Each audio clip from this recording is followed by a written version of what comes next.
분들도 등산, 산행을 좀 평소에 즐기시는지 궁금한데 어떠신가요? 네, 저 또한 병원에서 이제 주기적으로 1년에 한 번씩 단풍철에 산행을 가기도 하는데요. 특히 저는 학회 모임 겸 지리산 등반을 매년 한 1, 2회 정도 해왔었거든요. 오. 그래서 이렇게 단풍이 예쁘게 든 철에는 그때 지리산 생각도 나고 등반했던 생각도 굉장히 추억이 많이 떠오릅니다. 야외 활동을 통해서 비타민 D 합성도 많이 되고 이를 통해서 골다공증 예방 또한 도움이 많이 됩니다. 특히 야외 활동을 하면서 엔돌핀 같은 몸에 좋은 호르몬 분비도 많이 이루어지고요. 또 허리 근육 강화에도 도움이 굉장히 많이 됩니다.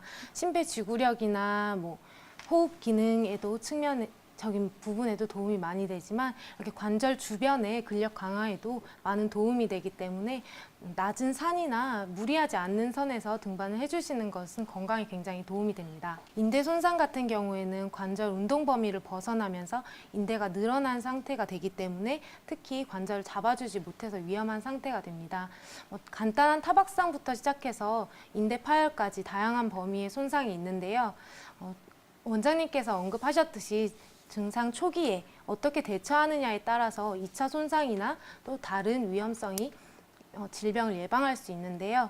처음에 이제 저희가 항상 말씀하듯이 관절 손상이나 인대 손상이 있을 때 라이스라고 해서 저희가 휴식을 취하고 증상이 있을 때 아이스팩을 해주시고 부종을 방지하기 위해서 압박을 해주시고 거상을 해주시는 게 가장 중요합니다. 특히 자기 힘으로 4발 이상 걷지 못하는 경우에는 골절을 의심할 수 있으니 타인의 도움을 청하시거나 아니면 다른 119를 통해서 혼자 힘으로 극복하려 하지 말고 도움을 청하는 게 꼭 필요합니다. 특히 내려가는 경우에는 보통 자기가 걸을 때보다 체중이 거의 한 6배, 7배 정도 그렇죠. 더 많이 실린다고 생각하시면 됩니다. 그렇죠. 그때 스틱을 통해서 이제 짚게 되면은 체중이 한 30% 정도는 스틱에 의존을 해서 걸어 내려갈 수 있기 때문에 관절의 부담도 굉장히 덜어줄 수 있고요. 특히 등산은 등산보다 하산이 더 중요하다는 말이 있습니다. 왜 막 다 이제 정상에 올라간 이후에 신이 나서 긴장이 풀린 상태로 신나게 내려오는 경우가 많은데요. 특히 근육에도 문제가 되고 관절에도 많은 부담을 된다는 사실을 잊지 말아야 합니다. 네, 아무래도 또 근육의 불균형으로 많은 분들이 계단에서 내려오실 때도 사고 낙상 사고를 많이 맞아요. 일으키시는데요. 네. 이런 점들 잘 생각하시면 좋을 것 같은데 또 등산하면 많은 분들이 정상에 올라가셔서 많이 먹고 또 막걸리도 한잔 하시고 이러면서도 네. 사고가 많이 발생해요. 그렇기 때문에 이런 점들 잘 꼭 기억하시면 좋을 것 같습니다. 네, 등산이 좋은 운동이라고는 하지만 또 내 몸에 맞지 않으면 오히려 해가 될 수 있잖아요. 그럼요. 제가 알기로는 혈압적인 부분에서 문제가 있으시는 분들은 좀 조심을 해야 된다. 혹은 기존에 허리 질환을 앓고 계신 분들도 주의를 해야 된다라고 알고 있는데 혹시나 등산이 좀 몸에 좋지 않은 기저질환 환자분들 어떤 분들이 있을까요? 등산이 위험하신 분들 같은 경우에는 특히 혈압이 높으시거나 심장질환이 있으신 분들은 조금 주의를 해주셔야 합니다. 갑자기 활동량이 늘면서 혈압이 상승하기도 하고 심장에 무리가 가게 되는데요. 특히 최근에 심근경색을 앓으시거나 뇌졸중을 앓으셨던 분들 같은 경우에는 꼭 혼자 등반을 하시면서 무리하시는 것보다는 같이 여러 명이서 낮은 산을 가볍게 산책 정도로 해주시는 게 좋습니다. 특히 실제로 국립공원 내에 돌연사 중에 50% 이상이 산행 중에 심장 돌연사로 돌아가시고 있다고 하거든요. 그래서 평소 심혈관계 질환을 앓고 있다면은 이번 가을철에는 단풍놀이는 조금 조심해 주시는 게 좋습니다. 무릎 관절 같은 경우에는 특히 이제 관절과 관절을 이어주면서 충격을 흡수해주는 쿠션 역할을 하게 되는데요. 연골이 손상된 환자의 경우에는 무리한 등산을 진행하다가 퇴행성 관절염이 더욱더 진행되는 경우가 있기 때문에 주의가 필요합니다. 저는 이제 등산과 관련해서는 좀 장비가 어느 정도 갖춰져 있어야 한다고 생각을 하는데요. 그렇죠. 네. 특히 등산에서 제가 생각하는 가장 중요한 장비는 등산화입니다. 특히 운동을 할 때, 달리기를 할 때, 단화를 신고 달리기를 하다가 다쳐서 오시는 분들도 굉장히 많으시고, 특히 등산을 할 때는 이 쿠션 역할을 해주고 발목을 딱 잡아주는 신발이 꼭 필요하기 때문에 등산화를 꼭 신어주시는 것이 좋고요. 아까 처음에 이제 박지훈 원장님께서 언급하셨듯이 신발끈을 꼭 묶어 주셔야 합니다. 네. 이게 발목을 보호해 준 것도 있고 이제 혹시나 모를 부상에 대비하는 효과가 있기 때문에 신발끈 꼭 묶고 등산화를 반드시 신어 주시는 게 좋습니다. 그렇다면 원장님, 내 몸에 맞는 스틱의 길이 어느 정도로 잡아보면 좋을까요? 일단 자신의 키에서 네. 이제 다리 길이에서 가슴 앞쪽에서 쥘 수 있는 높이가 가장 좋은데요. 아까 박지훈 원장님께서 말씀하셨듯이 올라갈 때는 살짝 자기 가슴 높이보다 짧게 하셔도 되고 내려갈 때는 조금 더 길게 짚으시면서 부상을 방지해 주는 것이 좋습니다. 꼭 스틱이 아니더라도 주변에 튼튼한 나뭇가지가 있다면 관절이 약하신 분들은 나뭇가지를 이용해서라도 스틱 대용으로 사용해 주시는 것이 관절 부담을 줄이는 데 많은 도움이 됩니다. 저는 개인적으로 귤이나 오렌지를 꼭 산행에서 챙겨가는데요. 네. 특히 이게 당분을 조금씩 공급해 주면서 수분 보충이 충분히 되기 때문에 산행에서 꼭 추천드리는 음식입니다. 그리고 저는 꼭 해야 하는 행동 요령 중에 여분의 옷을 꼭 챙겨가라고 꼭 안내를 해드리는데요. 특히 올라갈수록 온도차도 심해지고 땀이 마르면서 수분이 증발하면서 체온이 많이 떨어지기 때문에 꼭 여분의 옷을 준비해 주셔야 합니다. 마찬가지로 아까 박지훈 원장님 언급하셨듯이 음주 문제가 사실 저번 달부터 과태료가 부과되고 있거든요. 그래서 최고 10만 원까지 부과되실 수 있으니까 건강 측면에서도 환경적인 측면에서도 산행 중에 음주는 주의하시는 게 좋습니다. 김경주 원장님, 이분의 증상 어떻게 생각하시나요? 네, 설사와 변비가 반복되고 있는데요. 이것은 대표적인 과민성 대장증후군의 증상입니다. 과민성 대장증후군은 기질적인 질환 없이 대장 검사상 특별한 질환 없이 소화기에 과민한 증상이 나타나게 되는 것을 말하는데요. 일종의 대장 내의 과민성 알레르기 증상이라고 생각하시면 됩니다. 또한 스트레스에 의해서 심화가 되고 악화되고 약화되고 이런 반복되는 특징을 가지기 때문에 신경성 위장 질환 중 하나인데요. 특히 인구의 약 10% 정도가 이러한 증상을 가지고 있을 만큼 아주 흔한 증상입니다. 최근 건강보험심사평가원의 진료정보 분석 결과에 따르면 약 150만 명 이상이 한 해에 과민성 대장증후군으로 진료를 받고 있고요. 소화기 질환으로 내원하셔서 병원에서 진료를 받으시는 환자분들 중에 약 30% 넘는 가장 흔한 소화기 질환 중에 하나입니다. 특히 증상은 식사 뒤에 혹은 스트레스를 과격하게 많이 받은 경우에는 복부 팽만감이나 복통 등의 소화기 증상과 더불어서 두통이나 불면, 구역감이나 구토감, 트림, 방귀 등의 다른 여러 가지 증상들이 동반해서 나타나는 것이 특징인데요. 대부분의 정확한 원인을 알 수 없고 대장의 대장 감각세포가 과민해져 있는 특징을 보입니다. 특히 위장 간의 운동성이 좀 많이 떨어져 있고 팽창도가 감소하기 때문에 조금만 자극에도 대장이 예민하게 반응을 하게 되는 증상을 말합니다. 네, 신경성 위장 질환 중 하나이면서 일단은 만성화되기 쉽고 또 재발되기 쉽잖아요. 그쵸. 더욱더 자세히 알아봐야 될 것 같은데 앞서서 원장님께서 스트레스를 받으면 이 증상이 좀 심해질 수 있다라고 언급을 해주셨잖아요. 그렇다면 원장님, 스트레스를 많이 받는 사람들, 특히나 관련 증상이 나타날 경우가 좀 높은 건가요? 네. 특히 장은 저희가 생각하는 장기라고도 할 만큼 네. 스트레스나 저희의 외부 환경에 민감하게 반응하는 장부 중에 하나입니다. 그렇죠. 그래서 자율신경계의 지배를 받기 때문에 이러한 특징이 나타나게 되는데요. 위장관은 특히 부교감 신경이 좀 많이 활성화되고 편안한 상태에서 소화기관이 잘 움직이게 되는데 스트레스를 많이 받은 상황, 또 내 몸이 많이 긴장을 해서 과하게 전투태세에 들어간 상황이라면 교감신경이 많이 항진되기 때문에 소화기관 쪽으로 혈액순환도 줄어들고 위장의 운동성이 많이 떨어지게 됩니다. 그래서 스트레스를 많이 받은 경우에 이렇게 대장이 과민한 증상, 변비나 설사가 반복되는 증상이 많이 나타나게 되고요. 또 폭식을 하였을 때, 식습관이 불규칙했을 때 이런 과민성 대장증후군이 악화되게 됩니다. 특히 장을 자극하게 되는 맵고 자극적인 음식, 그리고 흡연이나 음주 또는 야식 등의 불규칙한 식습관이 대장을 많이 자극하게 되겠죠. 또한 생활습관 또한 저희 자율신경계의 균형을 무너뜨리기 때문에 밤낮이 뒤바뀐 경우엔 또 과민성 대장증후군이 심하게 나타나기도 합니다. 또한 마찬가지로 운동이 부족한 경우, 또 이렇게 장이 약한 체질로 좀 바뀔 수 있는데요. 이 점을 주의하셔서 좀 증상이 많이 심하시면은 병원으로 내원하셔서 검사 받아보시는 게 좋습니다. 네, 이렇게 과민성 대장 증후군을 발생시키는 다양한 원인에 대해서 짚어봤는데요. 또 앞서 이 장의 기능과 원인이 심리적인 부분과 굉장히 연관이 깊다고 했잖아요. 네. 또 생각하는 장기라고도 이야기를 맞아요. 해주셨는데요. 이게 어떤 연관성이 있는 건가요? 네, 저희가 생각하는 장기라고 할 만큼 스트레스에 취약한 장기가 바로 위장인데요. 특히 과민성 대장증후군은 생활습관병이라고 불릴 만큼 생활습관이나 식습관이 불규칙한 경우에 많이 발생하게 됩니다. 특히 스트레스를 많이 받으시는 경우에는 일상생활에 불편함을 많이 느낄 정도로 설사를 했다가 변비 경향을 보였다가 또는 배가 많이 아팠다가 이런 다양한 증상들이 반복해서 나타나게 되는데요. 심한 경우에는 대인기피증이나 의욕 저하 등의 다른 증상으로까지 이어질 수 있으니 좀 증상이 많이 오랫동안 반복되어 온 경우에는 증상 완화를 위해서 한의원이나 다른 병원 치료를 받아보시는 게 좋습니다. 평상시에 어떻게 식습관을 지키면 좋을까요? 네, 사실 이런 질환이 있으신 분들 같은 경우엔 저희가 첫 번째로 안내해 드리는 것은 박지훈 원장님 말씀하셨듯이 식사 일기를 쓰는 겁니다.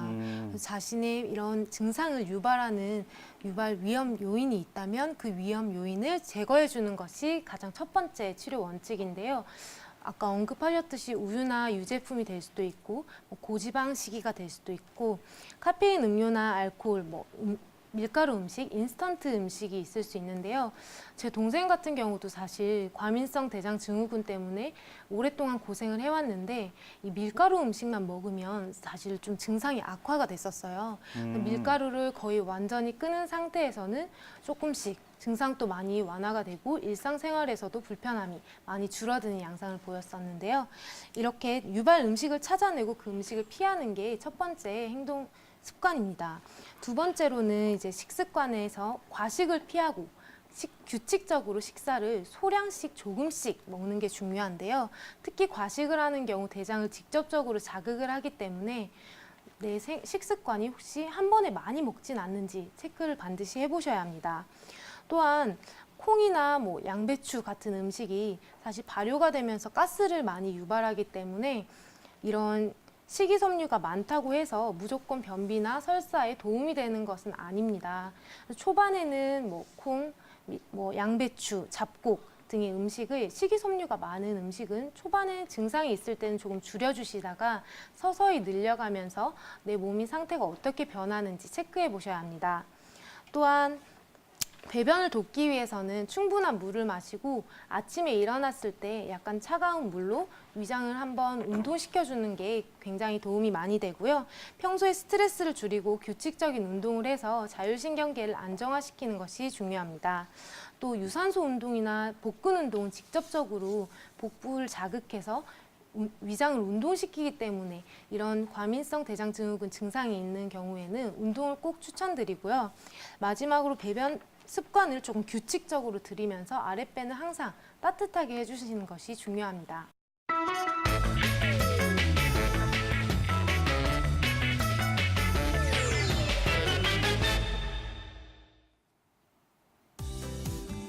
안녕하세요. 건강한 의사의 오늘의 건강 꿀팁을 맡은 김경주 원장입니다. 일교차가 커지고 기온이 내려가면서 특히 약해지기 쉬운 기관인 피부에 대해서 오늘 알려드릴 건데요. 먼저 피부의 구성에 대해서 간단히 알려드리고 피부를 어떻게 관리하면 좋을지, 피부의 성분에 대해서도 어떤 성분이 중요한지에 대해서도 알려드리겠습니다. 한의학에서는 피부를 땀구멍, 즉 주리를 가지고 있다고 해서 숨을 쉬고 있는 장부라고 보았는데요. 땀구멍을 통해서 외부와 직접 맞닿아 있으면서 폐와 호흡기처럼 호흡기 점막이나 피부 점막은 외부 공기를 받아들이는 한 통로로 보아왔습니다. 특히 넓은 의미로 보면 폐와 같은 호흡기관으로 볼 수 있는데요. 특히 가을, 겨울이 되면서 호흡기 면역이 떨어지고 감염이 늘어나듯이 피부 점막 또한 자극을 많이 받게 되고 피부 질환이 많이 일어나게 됩니다. 또한 외부와 맞닿아 있기 때문에 외부의 사기, 외부의 안 좋은 물질들을 로부터 몸을 방어하게 되는데요. 이런 피부의 구성을 피부 장벽의 개념으로 이해해야 합니다. 피부 장벽이 튼튼해야 외부로부터 들어오는 독소 물질이나 외부 환경 변화에 잘 대응할 수 있겠죠. 다음으로 피부 관리에 있어서 피부에 어떤 성분이 중요한지 조금 알려드릴 건데요. 피부는 표피, 진피, 가장 아래층의 피하 지방층으로 구성되어 있습니다. 특히 표피의 가장 위층에는 각질층이 존재하게 되는데요. 이 각질층은 주기적으로 탈락하고 재생하면서 피부를 다시 재생시켜주는 능력이 있습니다. 이것을 바로 턴오버 주기라고 하는데요. 나이가 들거나 피부 영양 상태가 떨어지면서 피부 턴오버 주기가 늦어지면 각질층이 두꺼워지고 기미나 잡티가 조금 더 많이 생기고 피부의 재생력이 떨어지는 것을 느낄 수 있습니다. 특히 아토피나 건성 같은 면역 질환이 있으신 경우에는 각질층이 지나치게 두꺼워지고 재생층이 얇아지기 때문에 피부에 영양이 줄어들고 피부 상태가 많이 메말라 있게 되겠죠. 다음으로 표피 밑에 진피가 바로 피부를 이루는 진짜 피부가 되는데요. 진피에는 혈관이 분포해서 피부를 직접적으로 영양하게 되고 실제적인 피부의 역할을 담당하게 됩니다. 피부 하면 많이 들어보셨을 엘라스틴, 콜라겐, 히알루론산 등의 성분 또한 진피 속에 포함되어 있는데요. 콜라겐, 엘라스틴은 피부에 장력을 제공하고 탄성을 제공하는, 건물로 비유하자면 건물의 콘크리트 기둥이라고 생각하시면 됩니다. 이 기둥 사이사이에 들어가는 시멘트를 히알루론산에 비유할 수 있는데요. 히알루론산은 자기의 분자 구조보다 무려 1000배 이상의 물 분자를 끌어당기고 있으면서 우리 피부를 탱탱하고 아기 피부처럼 가꿔주게 됩니다. 가을철, 겨울철 피부 관리에도 바로 이 히알루론산이 가장 중요한 성분인데요. 20대 중반 이후에 피부 노화가 진행되면서 30대 중반으로 접어들면서 35% 정도의 히알루론산이 줄어들게 되고 50대 이후에는 무려 55% 이상의 히알루론산 성분이 감소하면서 피부 노화가 진행되게 됩니다. 특히 피부 트러블이 있는 경우에는 이렇게 히알루론산이나 보습 관리가 중요한데요. 가을이 되면서 단풍이 들고 낙엽이 떨어지듯이 사람도 나이가 들고 가을, 겨울철이 되면서 피부가 메말라가고 건조해지게 됩니다. 특히 한의학에서는 피부가 건조해지는 원인을 진액이 부족하기 때문이라고 보아왔는데요. 이 진액은 인체의 체성분을 이루는 물질로 단순히 수분뿐만이 아니라 인체 내분비 호르몬이나 침, 눈물 등과 같은 타액 등도 포함하게 됩니다. 이 진액이 마르게 되면 우리 나무의 물이 마르듯이 잎사귀가 마르고 나무 껍질이 벗겨지듯이 좀 피부 질환도 많이 일으킬 수 있고 피부 기능 자체가 많이 떨어지게 되는데요. 특히 피부 면역이 낮아지는 겨울철인 경우에는 아토피나 건성 같은 피부 면역 질환이 생기기도 하고 여드름이나 지루성 피부염과 같은 염증성 질환이 심해지기도 하고 또 기미나 잡티, 주름 등이 더욱더 부각되는 시기이기도 합니다. 특히 주전자에 물이 조금 들어있을 때는 쉽게 빨리 끓어오르듯이 진액이 부족한 인체는 열이 인체 상부로 쉽게 위로 뜨고 또 열감이나 홍조, 안면 홍조나 염증성 질환이 더욱더 심해지게 되는데요. 특히 이렇게 진액이 부족하거나 수분이 부족한 경우에 좀 심해진다는 사실을 알고 있어야 합니다. 그래서 겨울철이나 가을철에 피부 생활 관리에서 측면에서도 바로 보습이 가장 중요한데요. 충분한 보습이 이루어졌는데도 피부 트러블이 계속 진행이 된다면 가까운 병의원이나 피부 전문 의료기관을 방문해서 진단을 정확하게 받아보시는 게 좋습니다. 다음으로 겨울철 피부 관리에서는 클렌징이 중요한데요. 특히 이제 가을이 되면서 미세먼지도 많이 늘어나고 있잖아요. 모공을 막으면서 노폐물이나 찌꺼기가 쌓이게 되면 피부에 소통이 되지 않고 염증이나 피부 트러블이 더욱더 악화되게 됩니다. 또한 제가 진료 시에 가장 많이 언급하는 부분인데요. 바로 피부 노화의 주범인 자외선을 차단하는 것입니다. 자외선은 피부를 직접적으로 노화시키는 것과 동시에 또 자외선 차단제를 발라줘서 피부 노화를 막아주셔야 하는데요. 자기 피부 타입에 맞지 않는 자외선 차단제를 바르시는 경우에는 트러블이 올라올 수 있으니 그럴 때는 반복적으로 올라오면 피부 전문 의료기관을 방문해 주시는 게 좋습니다. 또한 요즘 이너뷰티라고 해서 충분한 숙면과 수분 섭취가 피부 관리에 있어서 가장 중요한데요. 겉으로 바르는 화장품은 표피에만 거의 흡수가 되기 때문에 진피를 이루는 진짜 피부에 영양분을 공급하기 위해서는 충분한 수분 섭취가 꼭 이루어져야 합니다.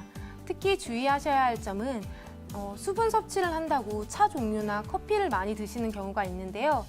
카페인이 들어있는 커피나 차 종류, 특히 알코올 같은 경우에는 이뇨작용을 많이 불러일으키기 때문에 오히려 탈수 효과로 입이 조금 더 마르거나 점막이 더 건조해질 수 있기 때문에 생수나 평소에 수분을 많이 함유하고 있는 야채나 채소를 많이 드셔주는 것이 중요합니다. 또한 비타민 섭취 또한 중요한데요. 비타민 B군이 많이 들어있는 브로콜리나 시금치 등도 많이 드시는 게 좋고, 비타민 C가 많이 들어있는 각종 과일이나 파프리카도 평소에 잘 챙겨 드시면서 생활 습관도 관리해 주시는 것이 피부 속에서부터 건강한 피부를 가꿀 수 있다는 것을 기억하셔야 합니다. 마지막으로 한방 한약 치료에 대한 저희 한약을 먹으면 어떻게 피부에 좋나요? 라는 질문을 많이 여쭤보시는데요. 한의 치료 효과에 대한 논문을 제가 하나 준비했습니다. 의학합술 잡지에 실린 레퍼런스인데요. 아토피 피부염이 있는 환자에게 가미 팔물탕을 104명에게 투여한 후에 피부 타입별로 그리고 부위별로 경표피의 수분 손실률을 비교한 논문입니다. 특히 통계적으로 유의한 의미가 있고 표피의 수분 손실률이 줄어들면서 피부 장벽이 튼튼해지는 효과를 볼 수 있습니다. 이상으로 그동안 이제 가을 겨울철이 되면서 갑자기 건강한 피부도 예민해지는 시기인데요. 충분한 보습 관리, 피부 관리 하시고 건강하고 예쁜 가을철 보내시기 바랍니다. 이상으로 건강한 의사의 건강 꿀팁 김경주 원장이었습니다. 감사합니다.